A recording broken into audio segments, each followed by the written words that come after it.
In July of 2024, I only had 38 subscribers on this channel, but in the next 6 weeks, I got my first 1,000 subscribers. And in this quick video, I'm gonna tell you the whole story. How did it happen? And why am I in a refrigerator? And actually at the beginning of July, it was worse than you might think. I had just gotten my first 38 and was actually pretty excited because on YouTube, I had never had 38 on this channel. I just couldn't crack this topic, this niche, talking about marketing and talking about content. No, I had no clue how to do this.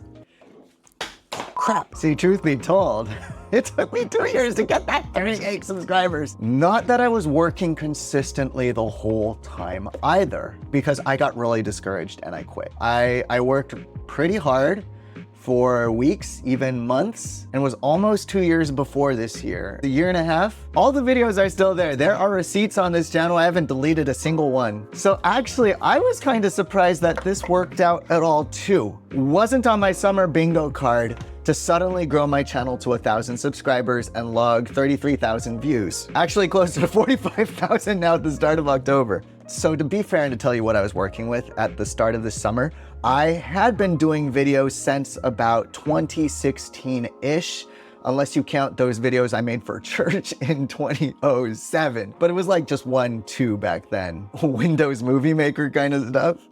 Actually, even in 2016, it was also Windows Movie Maker still. Oh my gosh, what a terrible piece of software that was.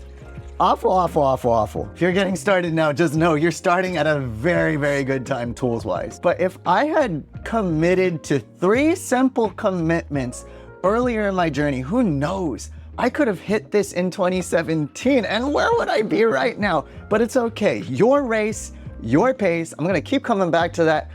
The best time to plant a tree was 10 years ago, but the next best time to plant a tree is today, baby. So I'm gonna tell you a few quick stories, but I'm really gonna focus on the 3 commitments that I made that really, really helped me get this done. First of all, commit to give yourself permission. What you talking about, Willis? Give yourself permission to be bad. Like real bad. Quick story time, promise it's relevant. My first grade daughter, I mean, she's in first grade now. She just finished kindergarten last year, right? That's how it works. Well, she's learning how to write her lowercase alphabet. And you know what she does sometimes? She gets the B and the D mixed up. But the thing is, she's in first grade and that's okay. And the teacher reminds me, don't give her a hard time about it. Gently correct. And let her learn. Give her space and lots of practice. We gotta treat ourselves the same way. It is one thing to learn how to make a video, and that's just one piece of the puzzle. If you're trying to get subscribers, you gotta learn the platform. You gotta learn how the algorithm works, at least at a basic level. You gotta learn how people are thinking and what do they want to see. When it comes to making a video, you gotta learn what they really want to watch if you want them to subscribe to your channel. There is so much to learn, and that's why we need to really give ourselves permission to not be good at this from the outset, because you will not be good at this at the outset. Even friends in broadcast television, they are not naturally good at this.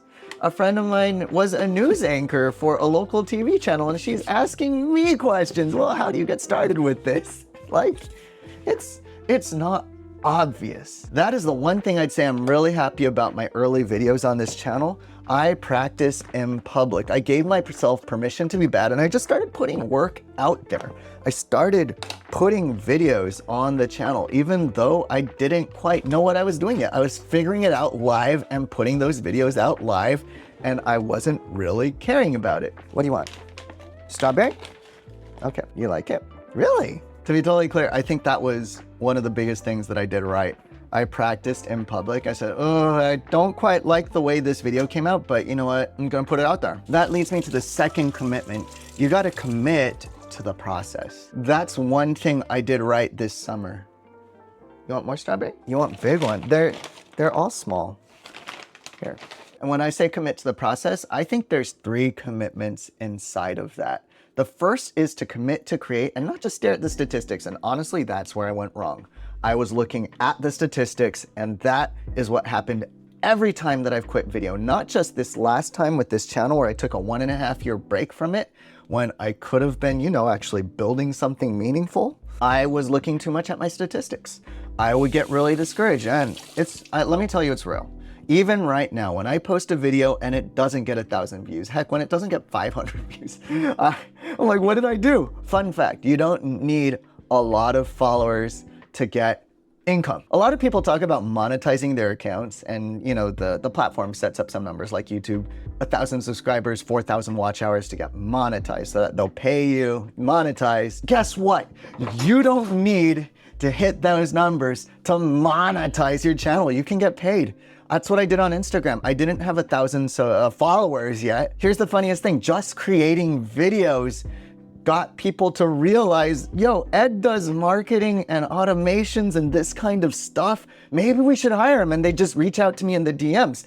It wasn't the videos going viral. It was about people finally figuring out what the heck I do, because I wasn't good at talking about it with everyone.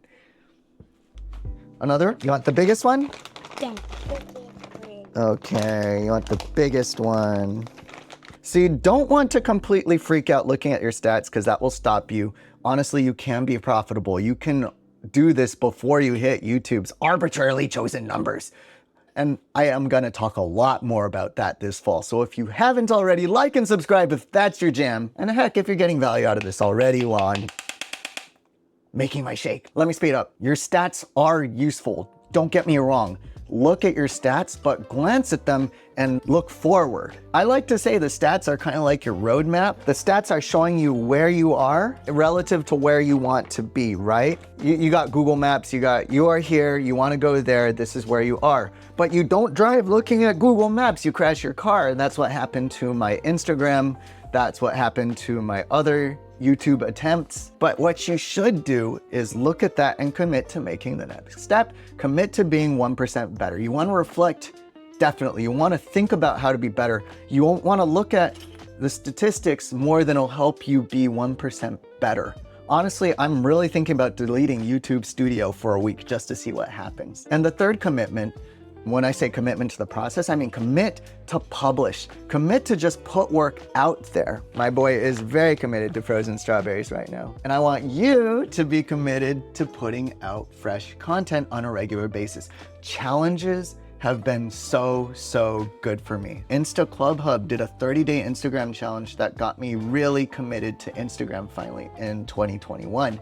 And if you don't remember, fall 2021 was a fantastic time to get started with Reels. I got 10,000 views on maybe a third of my Reels in that 30-day period. It was insane. Why did I quit Instagram? I wasn't thinking strategically. I wasn't thinking 1% better. I was just thinking this and that. And that gets me to the last part. So in the summer of this year, I decided to make my comeback.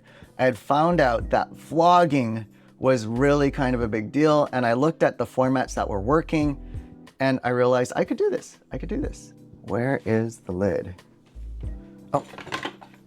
And I committed to publish. I committed to publish a vlog a week, no matter what. Most weeks I actually did 2. And that's when the big thing happened. I got my first video that hit well over 1,000 views. And then the next video, the one that really got it going in July, got 10,000 views. It just kept going and going and going. It's currently sitting at 11,000, which blows my mind. And it's not just been watched 11,000, because I've done that on Instagram before. The difference is it's got hundreds of watch hours. People watched it for hundreds of hours. And that's why I say these commitments were actually critical. And if I had kept making them to myself, I would have accelerated that process. But the 3 last things that brought me back every time: commit to be kind to yourself. And there's 3 pieces of that. First, find a community that will help you.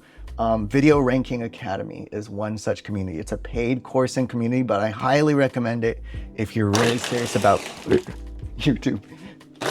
If you want to build a coaching or consulting business, Donald Miller's Coach Builder program is absolutely incredible. I'm in that. That's where I got my business coaching certifications, marketing certification. Small Business Growth Club, run by a lady named Jade in Australia, has been incredible for networking opportunities and understanding how to make call to actions that work. Insta Club Hub, that's where I did my first 30-day challenge, and it was the community support that kept me in the challenge, honestly. Once you found community, you want to find the fun in it. Honestly, I wouldn't make these videos if they weren't fun for me. If they're not fun, See if you, what can you do to make it fun? What if this was fun?